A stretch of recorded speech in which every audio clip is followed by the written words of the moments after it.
Assalamualaikum warahmatullahi wabarakatuh. Perkenalkan, saya Syafika Ayu Amanda dari Prodi Manajemen Universitas Siber Asia.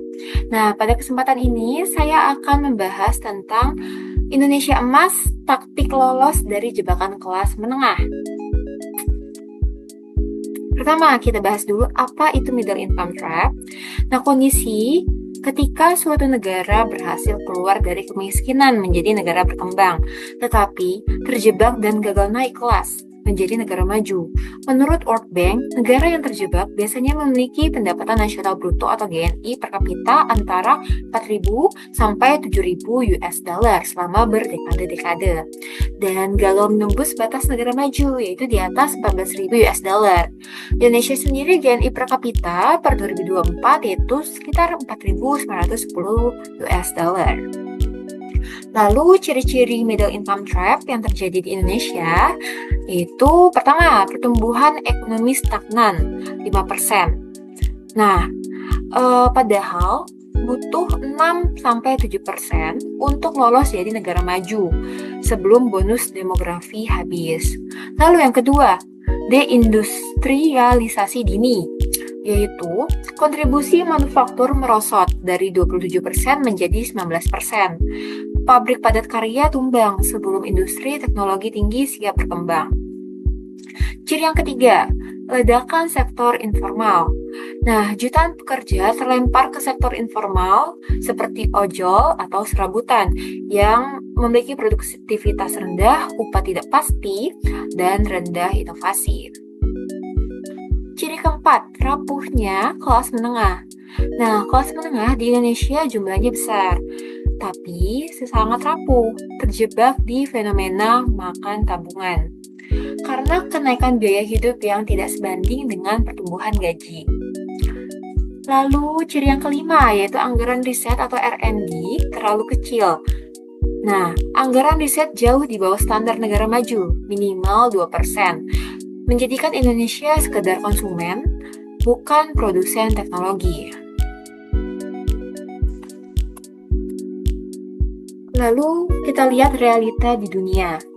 Nah, mengapa suatu negara bisa terjebak?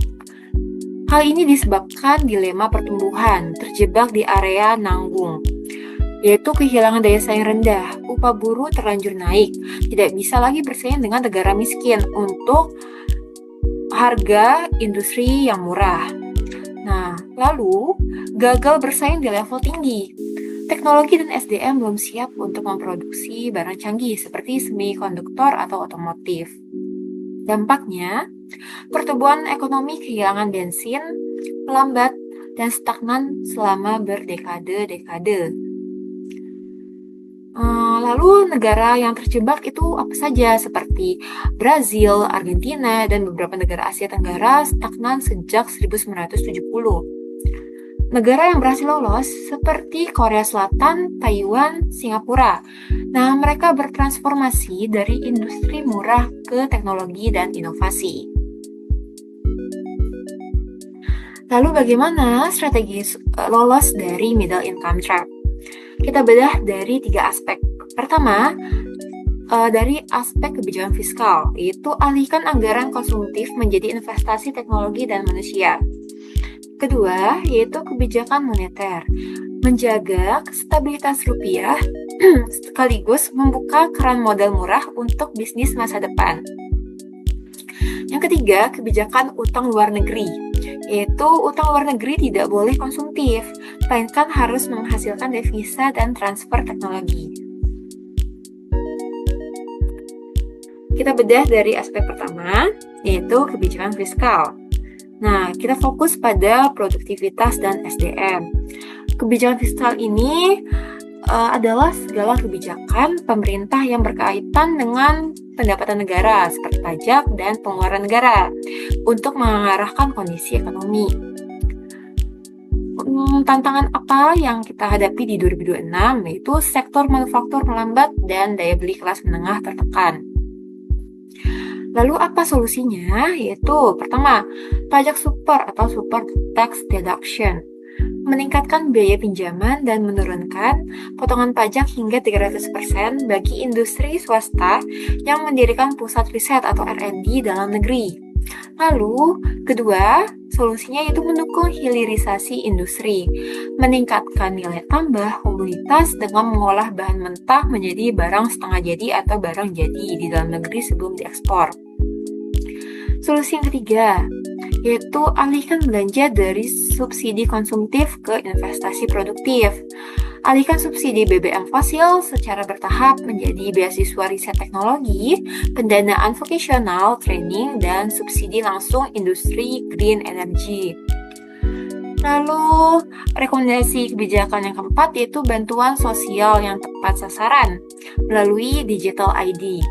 Nah, menggunakan digital ID agar bansos dan subsidi tidak salah alamat adalah strategi efisiensi anggaran belanja negara. Lalu kita bedah aspek kedua, yaitu kebijakan moneter. Poinnya yaitu kemudahan modal sektor inovatif. Nah, tantangan yang dihadapi yaitu suku bunga global tinggi, membuat bunga kredit perbankan mahal bagi UMKM atau sektor kreatif. Nah, kebijakan moneter adalah kebijakan yang diambil oleh BI untuk mengendalikan jumlah uang yang beredar, suku bunga, dan menjaga stabilitas nilai mata uang. Lalu, apa solusi atau rekomendasi kebijakan yang bisa diambil? Pertama, yaitu AI Credit Scoring. Nah, kita memanfaatkan data transaksi digital seperti KRIS dan KND atau Kredit Niragunan Digital agar pelaku usaha kreatif tanpa aset fisik atau tanah bangunan bisa tetap mendapat modal kerja. Lalu, yang kedua, Local Currency Settlement atau LCS dan KRIS antar negara. Mengurangi ketergantungan pada dolar AS dalam perdagangan regional, misalnya dengan negara ASEAN menggunakan mata uang lokal. Nah, ini menjaga stabilitas moneter dalam negeri dari gejolak global. Lalu, strategi yang ketiga yaitu kredit murah sektoral atau dual rate policy. BI memberikan pelonggaran likuiditas khusus bagi bank yang menyalurkan kredit murah ke industri hilirisasi non-komoditas. Lalu kita bedah aspek yang ketiga, yaitu kebijakan utang luar negeri. Nah, poinnya utang produktif dan transfer ilmu. Kebijakan utang luar negeri itu mengatur bagaimana pemerintah atau swasta menarik dan mengelola pinjaman dari luar negeri untuk membiayai pembangunan tanpa mengorbankan stabilitas ekonomi. Lalu apa tantangan di 2026? Tantangannya resiko utang membengkak akibat fluktuasi nilai tukar dolar AS. Nah, apa strategi yang bisa kita lakukan? Yaitu pertama dengan Green and Blue Bonds, yaitu mengikat dana utang internasional hanya untuk membiayai proyek energi terbarukan dan industri maritim modern yang berorientasi ekspor. Lalu yang kedua, optimalisasi INA atau Indonesia Investment Authority. Nah, INA ini didirikan lewat UU Cipta Kerja. INA bertugas menarik dana investasi korporasi dari luar negeri seperti dari Uni Emirat Arab, Singapura, dan AS untuk patungan modal atau equity partnership, bukan sebagai pinjaman atau utang dengan bunga tetap. Lalu strategi yang ketiga yaitu syarat mutlak knowledge transfer. Setiap proyek yang didanai utang luar negeri mewajibkan menggunakan minimal 70% insinyur lokal dan pembangunan pusat riset di Indonesia. Lalu, apa kesimpulan yang bisa kita ambil?